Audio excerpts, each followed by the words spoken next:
Hi everybody, my name is Hannah and this is Pepper and Pine, and I have a geometry tutorial to share with you today. We are working through this book called Drawing Circle Images for our geometry main lesson block, and today we're going to work on 7-fold symmetry. Now this is really different than the ones that we've done previously, and there's a chart at the end of this book that tells you how to set your radius. We're going to be using some hot press watercolor paper by Fabriano. This is 9 inches by 12 inches.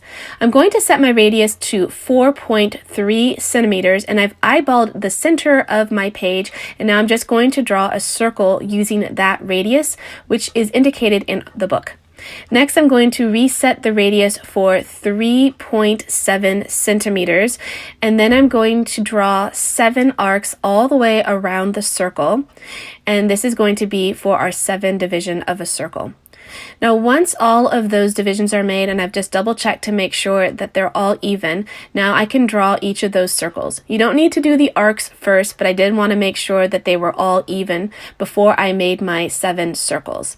Now, this is going to look a lot different than the previous designs that we've done because your arc is not going through the center of your first circle.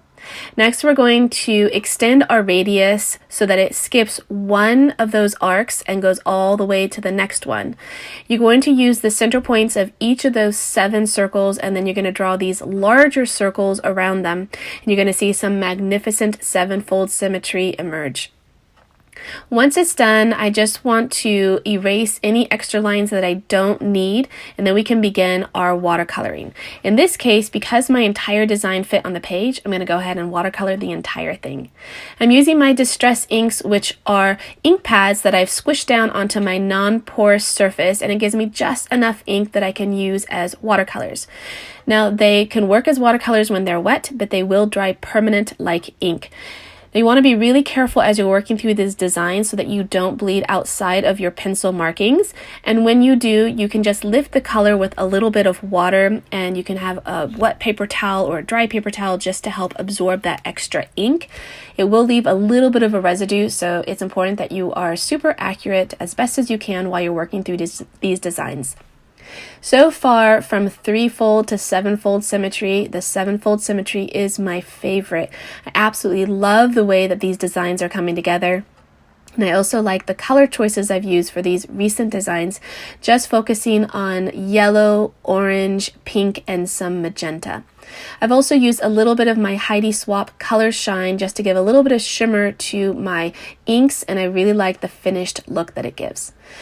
Now, you can fill these in all different kinds of ways and get different final results. And once this one's done, I'm going to show you one more way that I did this when I worked through this design with my 13-year-old son. And we're working through our Waldorf main lesson block for geometry.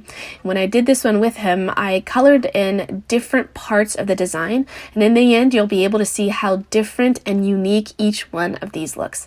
He also did his own, and you can also find our tutorials that we've done together. Those links are down in the description box below. He did his with color pencils, while I did mine with our Distress inks. You can also do this with some regular watercolors. I would advise against using chalk pastels because that might bleed a little bit too much between your lines and smudge too much. And you want to have a nice, accurate, very precise line when you're working with these so that your final design really emerges without any alterations. I'm just doing the final fill-in here on the outside. I've also used my Heidi Swapp Color Shine with our inks, and I really love the shimmer that you get when it's all dry. It's really, really beautiful. All right, so that is it. You can see these 2 designs side by side, how different and unique they each look, and yet they are stunning and beautiful. If you'd like to see some of our other tutorials for our geometry main lesson block, you can tap on the screen right now. I also have a blog post that accompanies this video where you can find more tutorials as well as links to the materials that we used. And if you want to see how our homeschool is progressing on a daily basis, you can find me on Instagram at Pepper and Pine.